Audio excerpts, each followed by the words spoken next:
Like I said, you can't mention the theme. So if I write a story that has 5 chapters, and in chapter 1, the theme is A, and chapter 2, the theme is B, and in chapter 3, the theme is question mark, and in chapter 4, the theme is asterisk, and in chapter 5, the theme is T. What's the theme of the story? But if I write a story where in the first chapter the theme is A, and the second chapter it's A, and the third it's A, and the fourth it's A, and the fifth is A, what's the theme of the book?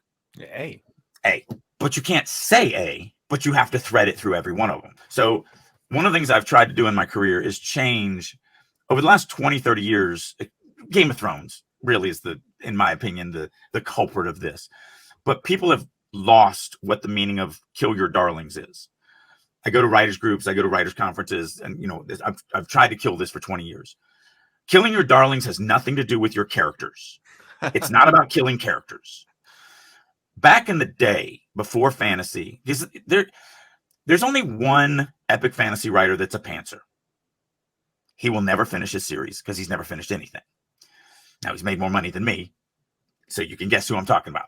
Every other epic fantasy writer is a plotter, because these are very complicated, very dynamic, very convoluted stories that we're telling. You just can't make up on the fly. However, before epic fantasy, you were taught that you shouldn't plot. That's why Stephen King says that in On Writing, because he's from that old school. You must be a pantser. You must allow your muse to come through just the flow of consciousness and write this story. Otherwise, you're not a real writer. So forever, people wrote stories that way. They didn't plot. They experienced them. The problem is that when you do that, you've got tons of chapters that have other themes because you don't know what your theme is yet. You haven't figured out your story. So when you figure out your story, usually after you finish your first draft, now you know what your theme is. Now you know how you're going to end the story. Well, now you have to go back and you have to go through every chapter, every scene, and go, okay, now I know my theme. Does this scene move this theme or not? Yes. Okay, great. It's good. This scene, no, it doesn't. Now you have to decide, okay, can I rewrite it so that the theme is in it? Or do I need to cut it? And that's what killing your darlings means. It means cutting a chapter that you wrote because you love it, but you got to cut it because it doesn't move the theme.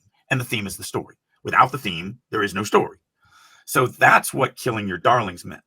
It meant being willing to chop chapters because it doesn't, now that you figured out your theme. As a plotter, I already figured out my theme before I start writing. Every single chapter that I have plotted out makes it to the published book because I figure it all out ahead of time. That's what I am. I'm a plotter. The story's a whole. Everything matters. Everything goes together. That's why I went through the whole dissertation about all the themes and minor themes and everything like that. Everything has to feed in together. If you've built a story from start to finish to be a happy ending and all you do is just have him not have the happy ending, no, because you didn't have the building blocks. Everything builds to where you're going. And if it doesn't, it's broken. And that's why sometimes you'll read a story or you'll watch a movie where you're like, you know what? I mean, the characters were okay. The world was okay. The story was okay. But I don't know. I didn't like it. A lot of times that's because they screwed up the theme.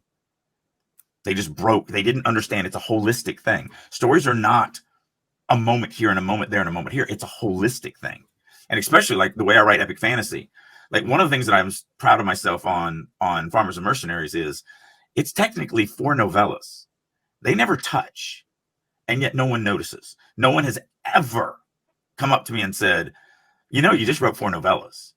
And one of the reasons I believe is because when I was plotting it out, even though all 4 of them are on different continents, they all have this, they all rise at the same time and fall at the same time as you go through the stories.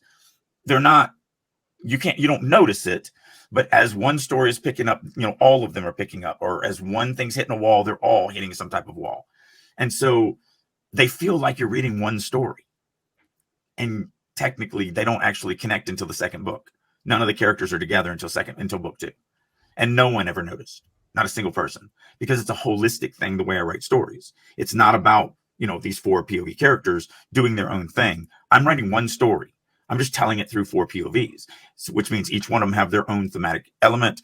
The story has a thematic element as well. So there's 5 themes in book 1. Technically there's 6 because the 5 arcs, it's a 5 novel series. So there has to be a theme that threads through the whole saga. So there's 6 main themes that I'm playing with in, major themes that I'm playing with in book one. The four characters have one, the book has one, and then I start the major theme for the saga. But no one notices that they're just reading four completely unconnected stories. Because again, I wrote it as one story. So you get things in one character story that you need for another character story emotionally, not information about the world or anything, because I do that as well. Each character also has, like, the farm boy doesn't know anything about certain things, so he asks a lot of questions, which I do a lot of world building in his chapter. Obviously the jaded mercenary that's been around forever, I'm not going to do much world building in his chapter. He already knows pretty much everything. But the 17-year-old kid that's just leaving the farm for the first time, he don't know nothing. So, a lot of world building in that chapter. But that's not what I'm talking about.